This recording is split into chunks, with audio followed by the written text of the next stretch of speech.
வாய்ப்பு கிடச்சிருச்சு அப்படின்னு போகிற சூழ்நிலை வந்ததுக்கப்புறம் இந்த செந்திலுங்கிற ரோலுக்கு யாரை போடுறது அப்படிங்கிற மாதிரி தெரியல. ஏற்கனவே மீனாக்கு வந்து ஜீவாவா நடித்தவங்களே இதில் போட்டுடலாம் அப்படின்ட்டு வெங்கட்ட திரும்பியும் ப்ரொடக்ஷன் டீம் போய் பேசுகிறாங்க. அப்படி ஒத்துக்கிட்டது தான் வந்து இந்த செந்தில் ரோல் திரும்பவும் பண்ணுறாங்க. ஏன்னா அவருக்குள்ளே என்ன ஒரு தயக்கம்னா, அண்ணங்கிற ரோல் வந்து நம்ம ஏற்கனவே வந்து அண்ணன் தம்பின்னு பண்ணிட்டோம், இப்போ வந்து அப்பா பையன்னு பண்ணால் அது எடுக்குமா அப்படின்னு அவருக்குள்ள பல யோசனைகள் இருந்திருக்கு.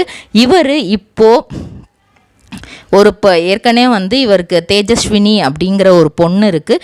இப்போது May 1 இவருக்கு ஒரு ஆண் குழந்தையும் பிறந்திருக்கு. அது மட்டும் இல்லாமல் வலசரவாக்கத்தில் இவர் ஒரு டெசர்ட் ஷாப்பும் ஆரம்பிச்சிருக்கிறாரு.